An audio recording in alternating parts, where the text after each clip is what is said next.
दोस्तों आज से तकरीबन 20 लाख साल पहले के वक्त यानी इस पाषाण काल में मानव जंगली पशुओं के बीच जंगल में रहता था। खाने की तलाश में इधर उधर घूमता था। रात होने पर जानवरों से खुद के बचाव के लिए वह पेड़ों पर चढ़कर रहता था। धीरे धीरे वह ठंड और बरसात से बचने के लिए उसने गुफाओं का सहारा लेना शुरू किया। जैसे जैसे परिस्थितियां उत्पन्न होती गई, मानव ने खुद को उसमें ढालना शुरू किया।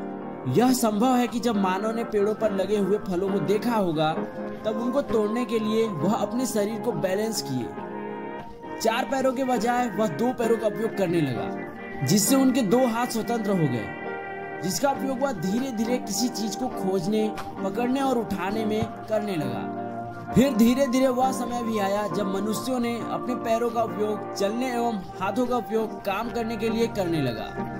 दोस्तों इस तरह मनुष्य में शारीरिक परिवर्तन होते गए। यकीनन जब वह 2 पैरों पर खड़ा होने लगा होगा, तो वह अधिक दूरी तक देखने लगा होगा। आसपास की चीजों को देखने के लिए पूरे शरीर को घुमाने के बजाय सिर्फ गर्दन का उपयोग करने लगा। वो अपने हाथों का उपयोग पेड़ों की टहनियां पकड़ने, फल तोड़ने, खाना लाने और खाना खाने के लिए करने लगा।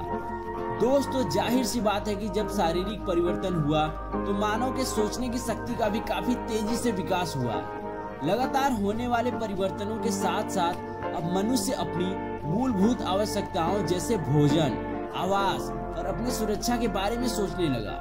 भोजन की तलाश में घूमते रहने के साथ साथ वह भोजन इकट्ठा भी करने लगा और जंगल में जानवरों से बचाव के लिए वह औजारों का निर्माण करने लगा। वैसे आदि मानव को आधुनिक मानव बनने में औजारों का बहुत बड़ा योगदान है। औजारों के दम पर ही मनुष्य ने शिकार करना सीखा, औजारों से औजार बनाना सीखा और सबसे महत्वपूर्ण, औजारों से अपने से ज्यादा ताकतवर जंगली जानवरों से बचाव करना सीख गया। अगर मनुष्य खुद का बचाव नहीं कर पाता, तो उसका हजारों लाखों सालों से इस धरती पर टिके रहना असंभव था। आपकी जानकारी के लिए बता दें कि सबसे पहले मानव ने लकड़ी के हथियार बनाए। समय के साथ जब वह थोड़ा विकसित हुआ, तो उसे लगा कि ये लकड़ी के हथियार उतने कारगर नहीं हैं, जिसके बाद उसका ध्यान पत्थरों के हथियार बनाने की तरफ गया। लगभग 2.6 मिलियन यानी 26 लाख वर्ष पूर्व इथोपिया के गोना में मनुष्य ने पहली बार पत्थरों के औजार का निर्माण करना शुरू कर दिया था। पत्थर से हथियार बनाने की उनकी जिज्ञासा ने माइक्रोलिथिक नामक जबरदस्त और क्रांतिकारी औजार को जन्म दिया। माइक्रोलिथिक आमतौर पर चमत्कार पत्थर से तैयार किया गया एक छोटा किंतु धारदार हथियार होता है। यह प्रायः 1 सेंटीमीटर लंबा तथा आधा सेंटीमीटर चौड़ा होता है। इन औजारों को पहले यूरोप, अफ्रीका और एशिया और ऑस्ट्रेलिया में हमारे पूर्वज मनुष्यों के द्वारा उपयोग किया जाता था। माइक्रोलिथिक औजारों का उपयोग भाले के सिरे तथा तीर के नुकीले सिरे को बनाने में उपयोग किया जाता था। शिकार के लिए तैयार किए गए माइक्रोलिथिक औजारों को मानव के द्वारा काफी लंबे समय तक इस्तेमाल किया गया। आपको बता दें कि पाषाण काल के अंतिम चरण को नवपाषाण युग के नाम से भी जाना जाता है। यह समय मुख्यतः धरती पर खेती की शुरुआत तथा पत्थरों के तराशे हुए हथियारों और औजारों के लिए प्रसिद्ध है। इन औजारों को पत्थर के कोर को घिसकर नुकीला करके तैयार किया जाता था। समय के साथ साथ उन्होंने कुल्हाड़ी, छेनियां और सॉल्ट भी बनाए। औजारों के निर्माण से मनुष्य के समय की भी काफी ज्यादा बचत होने लगी। शिकार करना आसान हो गया, खुद को बचाव करना भी आसान हो गया।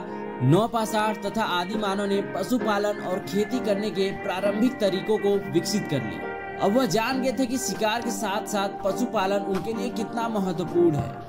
पुरातत्व वेदों के अनुसार भारत में कृषि की शुरुआत आज से लगभग 10,000 साल पहले हो चुकी थी। इस समय में इंसान चना, कपास, चावल, गेहूं और जौ की खेती करना सीख गया था। खेती सीखने के बाद आदि मानव का भोजन की तलाश में घूमना फिरना कम हो गया। अब वह जान गया था कि मानव और पशु पक्षियों के द्वारा खाकर फेंके गए बीजों और फलों से कौन से पौधे उगाए जा सकते हैं। खेती करने की कला एक महत्वपूर्ण खोज थी, जिसके कारण मानव को भोजन की तलाश में भटकने की जरूरत नहीं रही और उसने अब एक जगह बसना शुरू कर दिया। मानव को जब खाद्य सामग्री की जरूरत पड़ी, तो उसने जमीन की खुदाई पत्थर, लकड़ियां, हड्डियों से बने यंत्रों से करके जमीन में बीज बोना शुरू कर दिया। मानव ने धीरे धीरे निराई, गुड़ाई व पौधों के लिए पोषक तत्व और महत्व को जाना। वह पानी के निकट वाली जमीन पर सामान्यतः खेती करते थे। समय के अनुसार धीरे धीरे कृषि का विकास हुआ। वर्तमान में अपनी आवश्यकताओं के साथ साथ मनुष्य ने कृषि यंत्रों का भी विकास किया, जिससे कम समय में अधिक फसलें उगाई जा सकती हैं। इस प्रकार आदिकाल से लेकर आज तक मानव की कृषि पर निर्भरता बढ़ती गई और कृषि के विकास के साथ साथ सभ्यता का भी विकास हुआ।